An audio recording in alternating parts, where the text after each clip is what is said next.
नमस्कार। आकाशवाणी से प्रस्तुत है समाचार संध्या।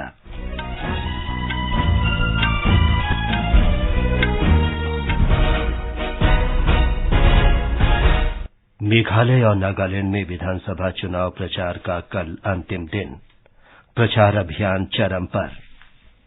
प्रधानमंत्री नरेंद्र मोदी ने कहा, देश को आत्मनिर्भर बनाने के लिए पिछले 9 वर्षों में कृषि बजट 5 गुना बढ़ाया गया। बेंगलुरु में G20 देशों के वित्त मंत्रियों और केंद्रीय बैंकों के गवर्नरों की बैठक में अंतर्राष्ट्रीय स्थायी वित्त व्यवस्था बनाने पर चर्चा हुई। केंद्रीय स्वास्थ्य मंत्री मनसुख मांडविया ने कहा, राष्ट्रव्यापी कोविड टीकाकरण अभियान चलाकर 34 लाख से अधिक लोगों का जीवन बचाया गया। और महिला T20 क्रिकेट विश्व कप के सेमीफाइनल में दक्षिण अफ्रीका ने इंग्लैंड को 165 रन का लक्ष्य दिया। समाचार संध्या के साथ मैं विमलेंदु पांडे। मेघालय और नागालैंड में चुनाव प्रचार का कल अंतिम दिन है। सभी राजनीतिक दलों के नेता मतदाताओं को लुभाने में कोई कसर नहीं छोड़ रहे हैं। भारतीय जनता पार्टी के वरिष्ठ नेता और प्रधानमंत्री नरेंद्र मोदी ने आज नागालैंड और मेघालय में कई स्थानों पर NDPP और भाजपा के समर्थन में चुनावी रैलियां की। श्री मोदी ने आज सुबह मेघालय के शिलांग में एक रोड शो और शाम को पश्चिमी गारो हिल्स के तुरा में एक जनसभा को संबोधित किया। उन्होंने प्रदेश के लोगों को विश्वास दिलाया कि भाजपा मेघालय में विकास के लिए प्रतिबद्ध है। उन्होंने कहा कि केंद्र सरकार की योजनाओं से पूर्वोत्तर सशक्त होता जा रहा है। मन की बात कार्यक्रम में भी मुझे मेघालय के कल्चर, यहाँ के सामर्थ्य के बारे में बताने का अवसर मिलता रहता है। देश के अधिकतर लोगों को लगता था कि चेरी ब्लॉसम सिर्फ जापान का ही फेमस है, लेकिन जब मैंने मेघालय के चेरी ब्लॉसम की बात मन की बात में बताई तो इससे लोगों को सुखद आश्चर्य हुआ। प्रधानमंत्री ने नागालैंड के चुमऊ के डिमा में चुनावी सभा में कहा कि राज्य में पिछले 9 वर्षों में उल्लेखनीय प्रगति हुई है। उन्होंने बताया कि नागालैंड के अधिकांश स्थानों से सुरक्षा बल विशेषाधिकार अधिनियम अफस्पा हटाया गया है और ऐसे कदम उठाए जा रहे हैं जिससे पूरे राज्य से इसे समाप्त किया जा सके। एक रिपोर्ट। सोमवार को होने वाले नागालैंड विधानसभा चुनाव से पहले आज देश के प्रधानमंत्री नरेंद्र मोदी ने NDPP और भाजपा उम्मीदवारों के लिए मतदाताओं को संबोधित किया। अपने भाषण में श्री मोदी ने जोर देकर कहा कि नागालैंड में स्थायी शांति लाना उनकी सरकार का लक्ष्य है। उन्होंने कहा कि नागालैंड के लिए शांति, प्रगति और समृद्धि के लिए उनकी सरकार प्रतिबद्ध है। इस मौके पर नागालैंड के मुख्यमंत्री नेफ्यू रियो सहित NDPP और भाजपा के वरिष्ठ नेता भी शामिल थे। भाजपा और NDPP के अलावा कांग्रेस, NPF, LJP आदि दल भी प्रचार में लगे हुए हैं। आसनों के साथ मैं मानस प्रतिम शर्मा, आकाशवाणी समाचार, कोहिमा। लोकसभा अध्यक्ष ओम बिरला ने इस बात पर बल दिया है कि लोकतंत्र में वैचारिक मतभेद इसका आवश्यक हिस्सा है, लेकिन संसद और विधानसभाएं आरोपों और व्यवधानों का केंद्र नहीं बनना चाहिए। उन्होंने कहा कि जीवंत लोकतंत्र में इन लोकतांत्रिक संस्थाओं का इस्तेमाल विचार विमर्श और विभिन्न विचारों के सम्मान करने के लिए रचनात्मक तरीके से किया जाना चाहिए। श्री बिरला आज गांगटोक में सिक्किम विधानसभा में राष्ट्रमंडल संसदीय संस्था के वार्षिक क्षेत्रीय सम्मेलन के समापन के बाद संवाददाता सम्मेलन को संबोधित कर रहे थे। उन्होंने कहा कि विचार विमर्श से निकले परिणामों और सुझावों से मादक पदार्थों और साइबर बुलिंग की चुनौतियों से निपटने का मार्ग प्रशस्त होगा। प्रधानमंत्री नरेंद्र मोदी ने कहा है कि कृषि क्षेत्र की चुनौतियों के समाधान के बिना पूर्ण विकास हासिल नहीं किया जा सकता। उन्होंने कहा कि कृषि क्षेत्र में नवाचार और निवेश के अभाव के कारण युवाओं की भागीदारी कम है। कृषि और सहकारिता पर वेबिनार को संबोधित करते हुए श्री मोदी ने स्पष्ट किया कि इस वर्ष के बजट में इन कमियों को दूर करने के लिए अनेक घोषणाएं की गई हैं। एग्रीटेक स्टार्टअप के लिए राशि बढ़ाने की प्रस्तावना के बारे में श्री मोदी ने कहा कि सरकार डिजिटल ढांचे के साथ साथ राशि की व्यवस्था भी तैयार कर रही है। हमने डिजिटल पब्लिक इंफ्रास्ट्रक्चर को ओपन सोर्स प्लेटफॉर्म की तरह सामने रखा है। ये बिल्कुल उसी तरह है जैसे यूपीआई का ओपन प्लेटफॉर्म, जिसके जरिए आज डिजिटल ट्रांजैक्शन हो रहा है। आज जैसे डिजिटल ट्रांजैक्शन में क्रांति हो रही है, उसी तरह एग्रीटेक डोमेन में भी इन्वेस्टमेंट और इनोवेशन की अपार संभावनाएं बन रही है। श्री मोदी ने स्पष्ट किया कि वर्ष 2023-24 के बजट और पिछले 8-9 वर्ष के बजट में कृषि क्षेत्र को महत्व दिया गया है। उन्होंने बताया कि वर्ष 2014 में कृषि बजट 25,000 करोड़ रुपए से कम था। इसे बढ़ाकर 1,25,000 करोड़ रुपए से अधिक कर दिया गया है। आकाशवाणी का समाचार सेवा प्रभाग आज रात 9:30 बजे करंट अफेयर्स कार्यक्रम में केंद्रीय बजट में हरित विकास, कृषि और सहकारिता पर एक चर्चा प्रसारित करेगा। जलवायु परिवर्तन पर संयुक्त राष्ट्र में पूर्व राजनयिक मुकुल सानवाल और कृषि विशेषज्ञ हरवीर सिंह इस परिचर्चा में हिस्सा ले रहे हैं। श्री सानवाल ने हरित विकास को प्रोत्साहित करते हुए केंद्रीय बजट में कृषि को लाभकारी बनाने के लिए किए गए भविष्य के प्रावधानों पर चर्चा की। Prime Minister is now saying we will use technology to further commerce, to link the farmer to the broader national economy and the market, and in this manner we will raise his level of income and as well as the production and productivity of the country. And now the two are being linked for the first time, and I think he rightly said this is the foundation for the future.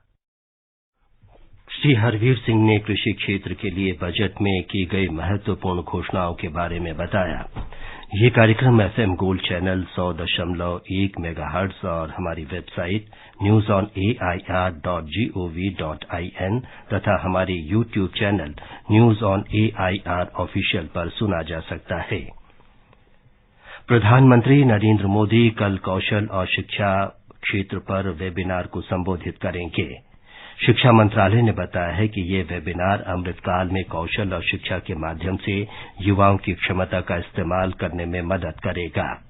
प्रधानमंत्री ने अब तक हरित ऊर्जा और कृषि तथा सहकारिता पर 2 वेबिनारों को संबोधित किया है। केंद्रीय विज्ञान और प्रौद्योगिकी राज्य मंत्री डॉ जितेंद्र सिंह ने कहा है कि भारत की जैव अर्थव्यवस्था वर्ष 2030 तक $300 अरब की हो जाएगी। जैव विनिर्माण पर राष्ट्रीय परामर्श बैठक को संबोधित करते हुए उन्होंने कहा कि सरकार देश में जैव अर्थव्यवस्था को मजबूत करने के लिए प्रतिबद्ध है। श्री सिंह ने कहा कि देश के हरित विकास के लक्ष्य को हासिल करने के लिए जैव आधारित और पर्यावरण अनुकूल समाधानों की एक व्यवस्थित रूपरेखा तैयार करने की आवश्यकता है। ये समाचार हमारी वेबसाइट newsonair.com/hindi और हमारे mobile app news on AIR पर भी उपलब्ध है। दीदी नौकरी लग गई। अरे वाह, बधाई हो। तो अब तो ढेर सारी शॉपिंग। हाँ जी, नया मोबाइल। अरे रुको शहजादे, सैलरी से पहले खर्चे। इंस्टेंट लोन भी तो मिलता है। पहले बजट बनाना सीखो, फिर खर्च करो।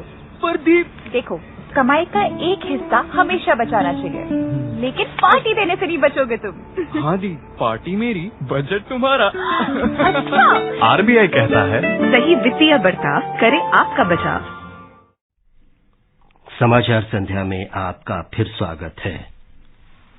बेंगलुरु में आज G20 देशों के वित्त मंत्रियों और केंद्रीय बैंक के गवर्नरों की बैठक के पहले सत्र में स्थायी अंतर्राष्ट्रीय वित्तीय व्यवस्था से संबंधित विषयों पर विचार विमर्श किया गया। इस सत्र का संचालन केंद्रीय वित्त मंत्री निर्मला सीतारामन और रिजर्व बैंक के गवर्नर शक्तिकांत दास ने किया। वित्त मंत्री ने 21वीं सदी की साझा वैश्विक चुनौतियों के समाधान के लिए विकास बैंकों को मजबूत करने के उपायों पर प्रतिनिधियों के विचार आमंत्रित किए। उन्होंने कई देशों पर बढ़ते हुए ऋण का उल्लेख करते हुए बहुपक्षीय समन्वय पर भी सदस्यों के विचार मांगे। उन्होंने भविष्य में शहरों के वित्त पोषण की भारत की प्राथमिकता की भी बात की। दूसरा सत्र वित्तीय क्षेत्र और वित्तीय समावेशन पर आयोजित किया गया। इस दौरान वित्त मंत्री ने दक्षिण कोरिया के उप प्रधानमंत्री और वित्त मंत्री चो क्योंग हो से भी मुलाकात की। केंद्रीय श्रम और रोजगार मंत्री भूपेंद्र यादव ने कहा है कि सरकार नए श्रम कानूनों के साथ असंगठित क्षेत्र के श्रमिकों की सामाजिक सुरक्षा सुनिश्चित करने के लिए पूरी तरह प्रतिबद्ध है। श्री यादव आज नई दिल्ली में कर्मचारी राज्य बीमा निगम के विशेष सेवा पखवाड़े के उद्घाटन समारोह को संबोधित कर रहे थे।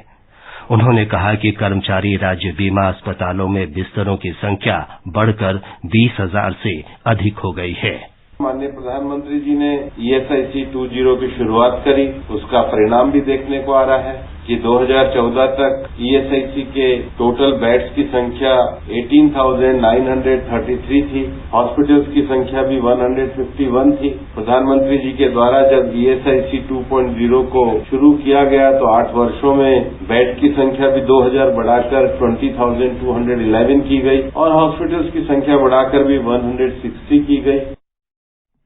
जर्मनी के चांसलर ओलाफ शोल्स कल भारत की 2 दिवसीय यात्रा पर आएंगे। उनके साथ वरिष्ठ अधिकारियों और व्यापारियों का प्रतिनिधिमंडल भी आएगा। चांसलर शोल्स प्रधानमंत्री नरेंद्र मोदी के साथ द्विपक्षीय, क्षेत्रीय और वैश्विक मुद्दों पर चर्चा करेंगे। श्री शोल्स राष्ट्रपति द्रौपदी मुर्मू से भी मुलाकात करेंगे। जर्मनी के चांसलर बनने के बाद उनकी ये पहली भारत यात्रा होगी। ये समाचार आकाशवाणी से प्रसारित किए जा रहे हैं। ताजा समाचार जानने के लिए आप हमारे Twitter handle @AIR News Hindi को फॉलो कर सकते हैं। मैं डॉक्टर सुरुचि भाटिया आ रही हूँ कार्यक्रम अभ्यास में और हमारा विषय होगा साइकोलॉजी अर्थात मनोविज्ञान। शनिवार रात को 9:30 बजे FM गोल्ड पर सुनिएगा जरूर। ये आकाशवाणी है।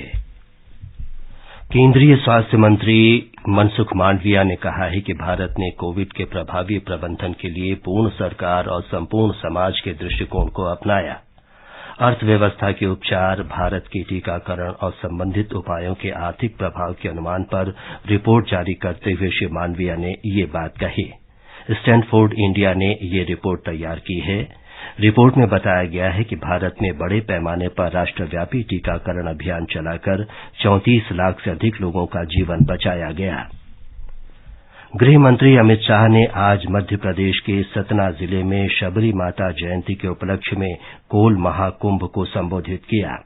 इस अवसर पर श्री शाह ने कहा कि मोदी सरकार आदिवासियों, अनुसूचित जातियों, गरीबों तथा पिछड़े वर्ग के लोगों के विकास के लिए प्रतिबद्ध है। उन्होंने कहा कि मोदी सरकार ने ये सुनिश्चित किया है कि देश का शीर्ष पद एक गरीब आदिवासी परिवार की महिला को मिले। नरेंद्र भाई ने एक गरीब आदिवासी की बेटी श्रीमती द्रौपदी मुर्मू को राष्ट्रपति बनाकर समग्र जनजाति समाज का सम्मान करने का काम किया है और 5 करोड़ के खर्चे से रघुनाथ शाह और शंकर शाह का स्मारक भी हमारे शिवराज जी ने बनाया और ढेर सारी योजनाएं लाए। दक्षिण अफ्रीका के केप टाउन में महिला T20 क्रिकेट विश्व कप के दूसरे सेमीफाइनल में दक्षिण अफ्रीका ने इंग्लैंड को 165 रन का लक्ष्य दिया है। जवाब में इंग्लैंड ने ताजा समाचार मिलने तक 10 ओवर में 2 विकेट पर 84 रन बना लिए थे। फाइनल रविवार को खेला जाएगा। केंद्र शासित प्रदेश जम्मू कश्मीर प्रशासन ने सभी 20 जिलों के किसानों के लिए प्रधानमंत्री फसल बीमा योजना का विस्तार किया है। अंत में मुख्य समाचार एक बार फिर। मेघालय और नागालैंड में विधानसभा चुनाव प्रचार का कल अंतिम दिन। प्रचार अभियान चरम पर पहुंचा। प्रधानमंत्री नरेंद्र मोदी ने कहा, देश को आत्मनिर्भर बनाने के लिए पिछले 9 वर्षों में कृषि बजट 5 गुना बढ़ाया गया। बेंगलुरु में आज G20 देशों के वित्त मंत्रियों और केंद्रीय बैंकों के गवर्नरों की बैठक में अंतर्राष्ट्रीय स्थायी वित्त व्यवस्था बनाने पर चर्चा हुई। केंद्रीय स्वास्थ्य मंत्री मनसुख मांडविया ने कहा, राष्ट्रव्यापी कोविड टीकाकरण अभियान चलाकर 34 लाख से अधिक लोगों का जीवन बचाया गया। इसके साथ ही समाचार संध्या का ये अंक समाप्त हुआ। नमस्कार।